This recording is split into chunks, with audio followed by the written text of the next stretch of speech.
دیکھ لیتے ہیں انسائٹ کہ بصیرہ ہوتی کیا ہے۔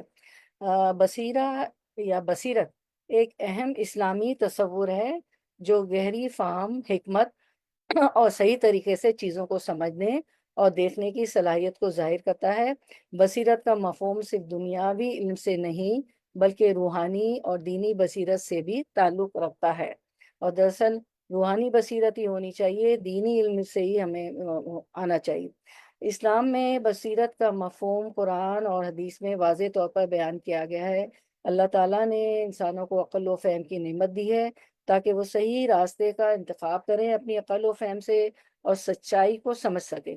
بصیرت کا تعلق اللہ تعالیٰ کی ہدایت اور دل کی صفائی سے ہے، جس کی بدولت انسان دنیا اور آخرت میں کامیاب ہو سکتا ہے۔ قرآن میں بصیرت کا ذکر ارشاد باری تعالیٰ، اللہ تعالیٰ فرماتے ہیں فَمَن یُؤْمِن بِاللَّهِ یہدی قلبہ، سورۃ التغابن 11۔ جو اللہ پر ایمان لاتا ہے اللہ اس کے دل کو ہدایت دے دیتا ہے۔ یہ آیت اس بات کو واضح کرتی ہے کہ بصیرت کا دار و مدار ایمان اور اللہ کی ہدایت پر ہے۔ بصیرت انسان کو اللہ کی مرضی اور راستے کی پہچان عطا کرتی ہے۔ اب ہم دیکھتے ہیں کہ حدیث میں بصیرت کے متعلق کیا آتا ہے۔ حدیث میں بصیرت، نبی کریم صلی اللہ علیہ وسلم نے فرمایا جو شخص اللہ سے بصیرت طلب کرتا ہے اللہ اسے ایک ایسی روشنی دے دیتا ہے جو اسے سچائی کے راستے کی پہچان کراتی ہے۔ اللہ ہمیں بصیرت دے دے انشاءاللہ، آمین۔ بصیرت انسان کو دنیا کی فانی حقیقتوں سے بالاتر ہو کر اخروی کامیابی کی طرف رہنمائی فراہم کرتی ہے۔ بصیرت کی خصوصیات دیکھتے ہیں کیا ہوتی ہیں۔ اس سے بصیرت سے دینی فہم آتا ہے، دین کی سمجھ آتی ہے، یعنی اللہ کی ہدایات اور دین کے اصولوں کو سمجھنا آسان ہو جاتا ہے، جس کو بصیرت مل جاتی ہے۔ حکمت آتی ہے، عقل و دانش سے کام لیتے ہوئے صحیح فیصلے ہم کر پاتے ہیں، کیونکہ ایک بصیرت آ جاتی ہے چیزوں میں کہ کس طرح کریں، کیسے کریں، کنفیوژن دور ہو جاتا ہے۔ دل کی صفائی ہو جاتی ہے، وضو طہارت تو یہ ہم کرتے ہیں، وہ تو ظاہری صفائی ہے۔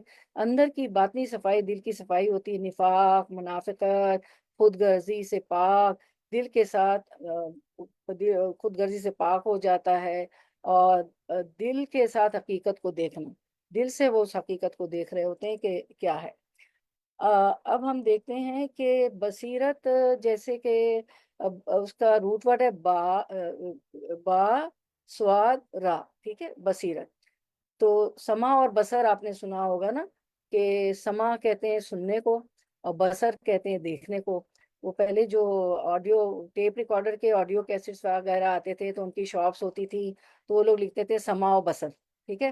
تو سما سننا اور بصر جو ہوتا ہے باسوادہ دیکھنا، بصیرت کی آنکھ۔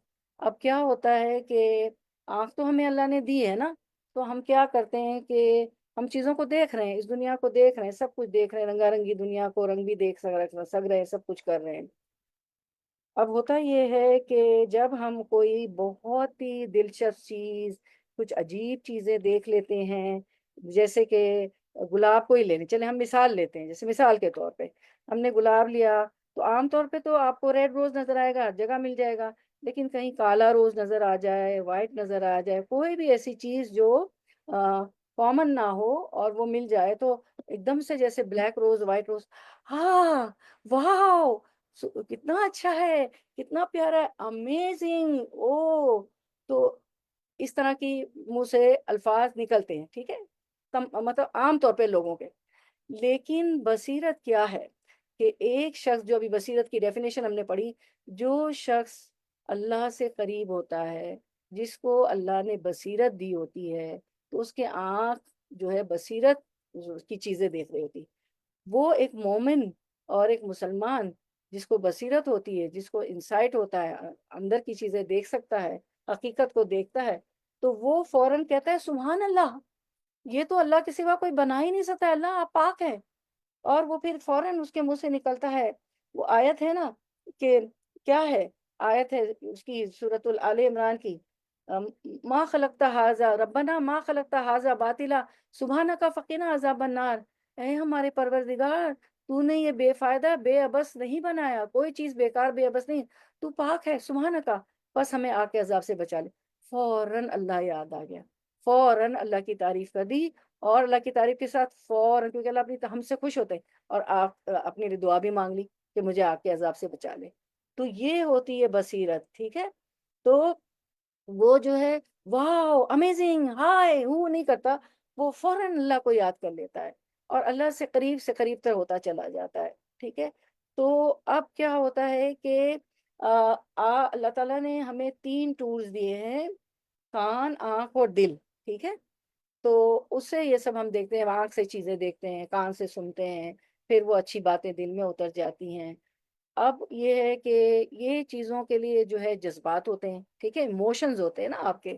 تو اس وقت آپ جو ہے مسجد کیوں جاتی ہیں، آپ جو ہے زوم پہ کسی بھی قرآنی حلقے میں کیوں جاتی ہیں؟ ایک جذبہ ہے نا، اللہ کی محبت کا جذبہ، اللہ کی محبت، ایموشنز زندگی میں بہت ضروری ہوتے ہیں۔ ایموشن لیس تو پھر وہ کوئی انسان ہی نہ ہوا نا۔ تو ایموشنز بہت ضروری ہوتے ہیں۔ اللہ کی محبت ایک روحانی محبت تھی، اس کے لیے ہم قرآن کی محفلوں میں جاتے ہیں، اس حلقے میں جمع ہوئے ہیں کہ ہمیں ہمارے دل میں جو ہے اللہ کی محبت پیدا ہو، قرآن کے احکام کو سمجھے اور اس پہ چلے، ٹھیک ہے؟ تو یہ ایک جذبہ تھا، روحانی جذبہ تھا، ٹھیک ہے، اللہ سے محبت۔ اب آپ جو ہے گھر کے کام کاج کیوں کرتی ہیں؟ اور کبھی روزی کم ہوتی ہے تو خواتین پڑھی لکھی نکل بھی جاتی ہیں بچوں کے اچھے مستقبل، تو کیا ہے وہ ایک ایموشن ہے نا، ایک ایموشنل ایک جذبہ ہے، ایک ایموشن آپ کا ایموشنز ہیں کہ بچے کے لیے آپ صبح، اور شوہر کے لیے محبت کا ایموشن جذبہ ہوتا ہے، جس کے لیے آپ کھانا پکاتی ہیں، گھر صاف کرتی ہیں، اسکولوں میں بھیجتی ہیں، ہوم ورک کراتی ہے۔ تو یہ سب جو ہے محبتیں کیا ہیں؟ جذبات ہے نا۔ ہم دیکھتے ہیں کہ اللہ کے رسول صلی اللہ علیہ وسلم جو ہے آپ کے بیٹے کا انتقال ہوا تو آنکھوں میں آنسو آ جاتے ہیں، تو صحابہ کرام پوچھتے ہیں اللہ کے رسول آپ بھی روتے ہیں؟ حالانکہ آپ پھوٹ پھوٹ کے روئے نہیں تھے۔ تو اللہ کے رسول صلی اللہ علیہ وسلم نے فرمایا کہ میں بھی بشر ہوں، اے ابراہیم، ہمارا دل اداس ہے، لیکن جو اللہ تعالیٰ کی رضا میں ہم خوش ہیں، انا للہ و انا الیہ راجعون، ٹھیک ہے نا؟ تو جذبات انسان ہیں، ہم گوشت پوش کے بنے ہوئے ہیں، ہمارے جذبات ہوتے ہیں، تو اس میں ہوتی ہے بصیرت، انسائٹ۔ آپ چشمہ کیوں بناتی؟ سائٹ کہتی ہے نا میری آئی سائٹ ویک ہے، پھر وہ نمبرز آتے ہیں اتنا پاور اتنا پاور اتنا پاور نا۔ تو یہ انسائٹ ہوتا ہے، اندر کی آنکھ ہوتی ہے، اندر کے کان ہوتے ہیں، اندر سے دل میں اترتا ہے۔ ایک تو اوپر اوپر سے باتیں ہوتی ہے، ایک دل سے بات ہوتی ہے نا، دل میں چیزیں اترتی ہے۔ تو اللہ تعالیٰ نے 3 ٹولز دیے ہیں ہمیں، آ، کان، آنکھ اور دل۔ تو اللہ تعالیٰ فرماتے ہیں، ارشاد باری تعالیٰ ہے سورۃ الاسراء 36 میں، کیا ہے؟ ان السمع والبصر والفؤاد کل اولئک کان عنہ مسئولا، کہ تمہیں جس بات کی تمہیں خبر ہی نہ ہو اس کے پیچھے مت پڑو، کیونکہ کان اور آنکھ اور دل ان میں سے ہر ایک سے پوچھ گچھ کی جانے والی ہے۔ یعنی جس چیز کہ اللہ تعالیٰ کان سے سوال ہوا کہ اس نے کیا سنا تھا، ہم نے اچھی بات سنی تھی یا خراب باتیں سن لی تھی، موسیقی سن لی تھی جو کہ منع ہے، اس سے کان میں سیسا پگھلایا جائے گا، فوش گندی باتیں سن لی تھی۔ آنکھ سے سوال ہوگا کہ اس نے کیا دیکھا تھا، اچھی چیزیں دیکھی تھی، قرآن حدیث اور جو ہے اچھی باتیں، اگر ٹی وی بھی دیکھا تھا تو اللہ کی نعمت کے کوئی جغرافیکل پروگرام، کوئی درخت، کوئی جنگل کے بارے میں کوئی اچھی چیزیں دیکھی تھی، یا فوش موویاں دیکھی تھی جس میں اریاں عورتیں کھڑی ہوتی۔ اور دل سے سوال ہوگا کہ اس نے کیا جانا تھا، اچھی باتیں سن کے، اچھی چیزیں سن کے دیکھ کے اس نے دل سے قبول کی تھی، اللہ کی باتوں کو قبول کی تھی کہ نہیں کی تھی نا۔ ایون آپ دیکھیں کہ ایک عورت کو دوسری عورت کے سامنے سطر کھولنے کی اجازت نہیں ہے، کپڑے بدلنے کی۔ چھوٹے بچے تو چلے ایکسیپشنل کیس ہے کہ ان کو ہم سکھا رہے ہوتے ہیں، طہارت کرا رہے ہوتے ہیں، بچے تو ایکسیپشنل، ہر طرح ہر جگہ ایکسیپشنل کیس تو ہے نا۔ تو جو ہے اتنا ہے کان اور آنکھ کو بچانے کا، آنکھوں کو بھی، آنکھ کے زنا سے بھی بچنا ہے۔ تو ان کے تینوں کے بعد سے پوچھ ہوگی، کان اور آنکھ اور دل میں سے ہر ایک سے پوچھ گچھ کی جائے گی کہ کیا دیکھا، کیا سنا، کیا کیا، ٹھیک ہے؟ اسی بات کو اللہ تعالیٰ، یہ 3 ہمارے ٹولز جو ہیں، ان کو سورۃ الاعراف میں ارشاد باری تعالیٰ ہے لہم قلوب لا یفقہون بہا، کیا ان کے دل نہیں ہیں جن سے وہ سمجھے؟ وَلَهُمْ أَعْيُنٌ لَا يُبْصِرُونَ بِهَا، اور جن کی آنکھیں ایسی ہیں جن سے وہ نہیں دیکھتے، ان کو نظر نہیں آتا اللہ کی کائنات میں، اللہ تعالیٰ کے اتنی سپرفیشل ہستی ہے، اور اللہ تعالیٰ نے اتنی نعمتیں دی ہوئی ہیں، اتنا کچھ پھیلایا ہوا، ان کی آنکھیں نہیں دیکھ رہی، اتنی کچھ نعمتیں دی، وہ ایمان نہیں لائیں گے؟